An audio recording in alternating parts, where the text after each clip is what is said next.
id, s. What is that which is normally called the instinctual drives, the id, the sort of the unmediated, the unmediated wish for something.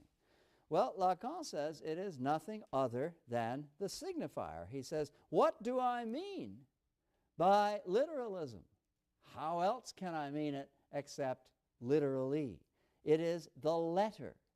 That is to say, consciousness begins with the letter.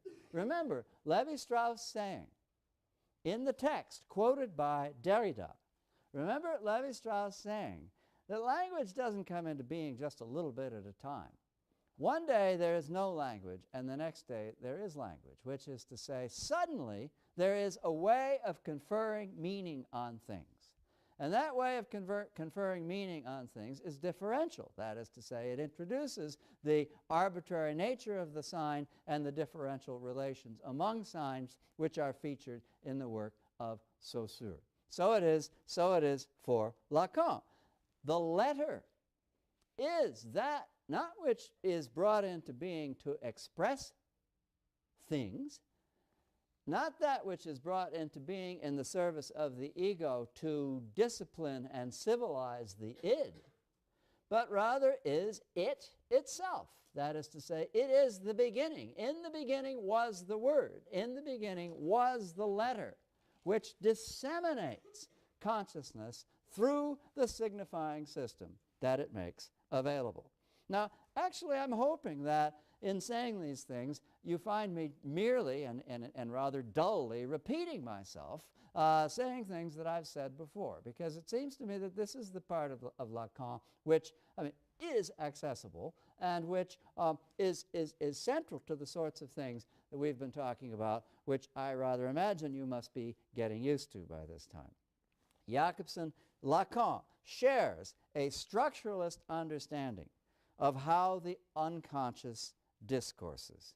He accepts Jakobson's distinction between metaphor and metonymy, and he sees the cooperative building up relationship of metaphor and metonymy in the discourse of the unconscious and of the psychopathology of everyday life in much the same way that Jakobson does. Remember, Jakobson associates metaphor and metonymy not just with poetry and prose, not just with certain kinds of style, but actually with pathologies.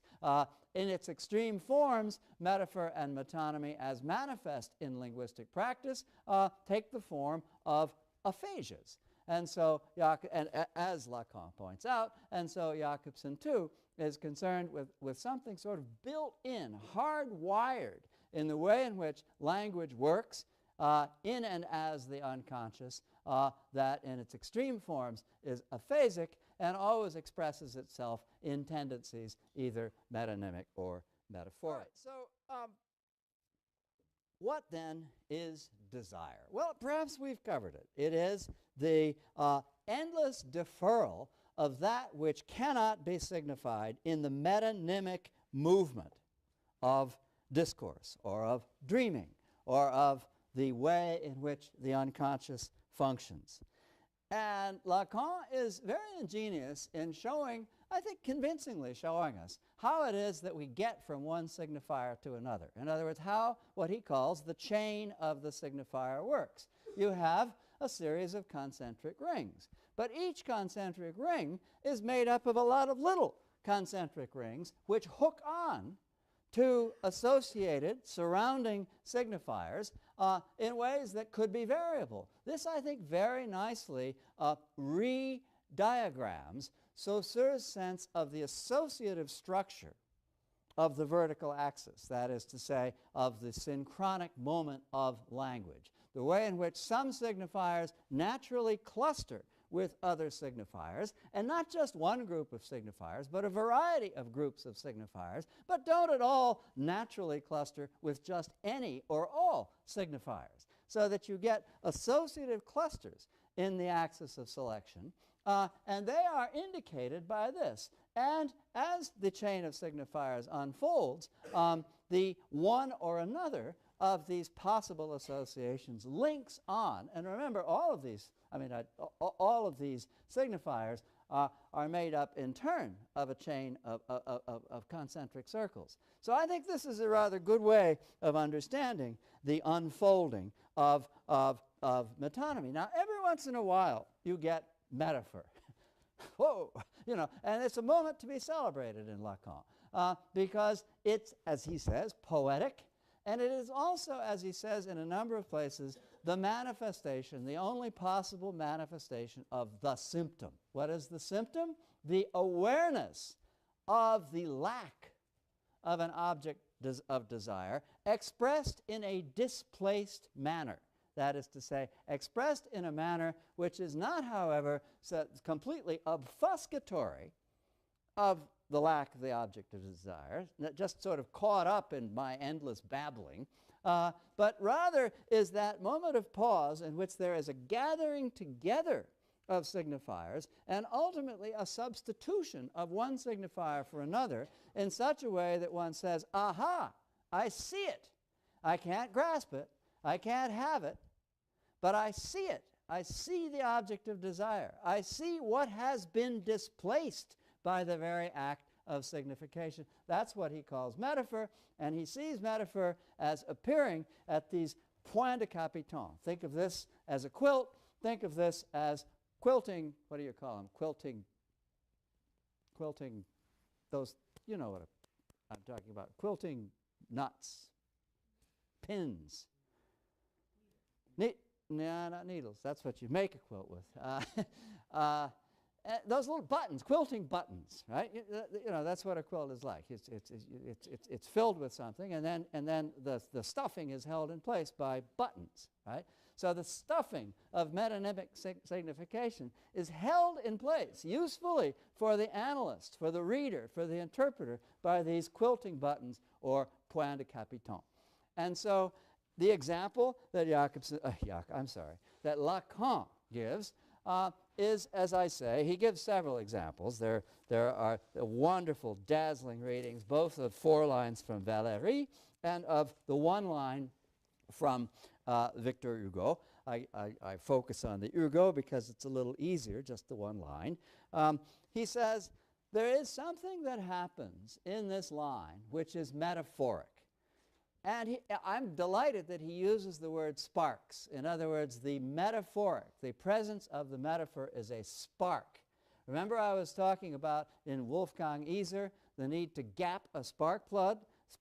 In other words, the need to have a certain distance between 2 points in order for the spark to happen. If it's too close, it doesn't happen. You just short out. And if it's too distant, it doesn't happen because the distance is too great. So the spark that Lacan is talking about is the relationship. His sheaves were neither miserly nor spiteful. Is the relationship between Boaz and his sheaves.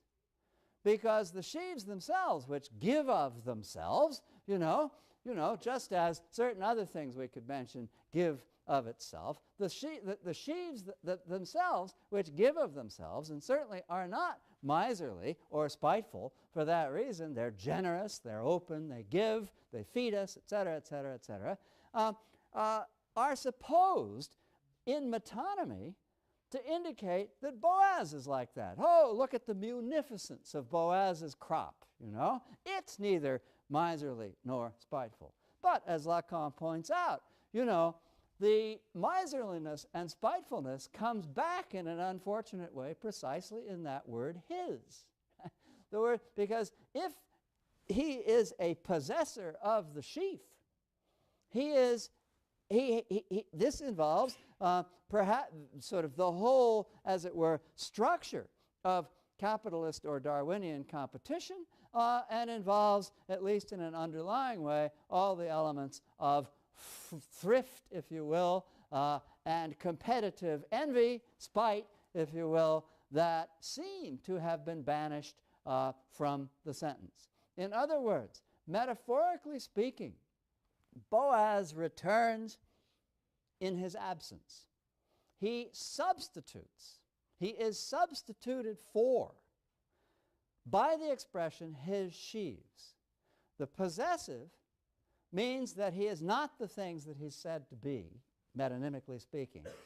And the sheaves themselves are precisely what he is in the Oedipal phase, that is to say, precisely what he is if he is objectified by a baby looking at him, but at the same time, not at all what or where we expected him to be. In other words, the point de capitan of the sentence, of the line, is the substitution of Boaz for his sheaves and his sheaves for Boaz. So the line has both a metonymic reading and a metaphoric reading.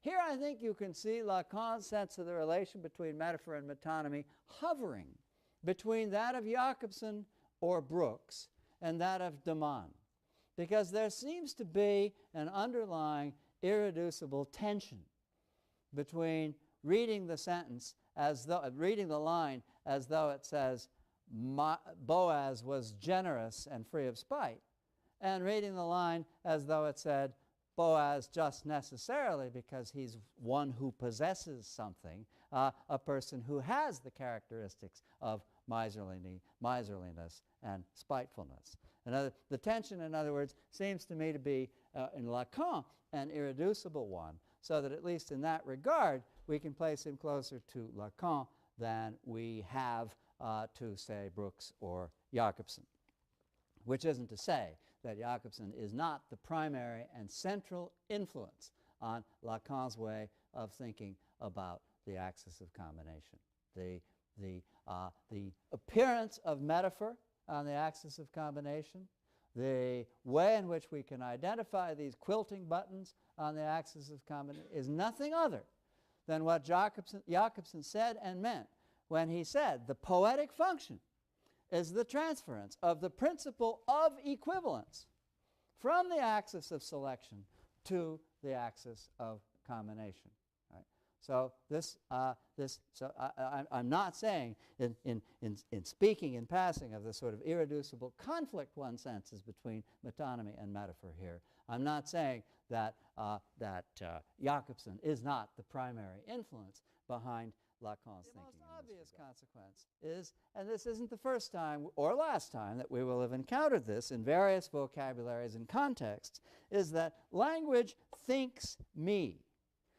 On page 1142, the right-hand column, for example, I think where I am not, therefore I am where I do not think. That is to say, that which brings my thinking into being is not present to me. It is it. It is the letter. It is the signifier which is perpetually, the signified, I'm sorry to say, I meant to say which perpetually evades us and which cannot possibly be present to us. I am not present to myself. I cannot be present to myself because what is present is the way in which myself comes into being in discourse which cannot identify me.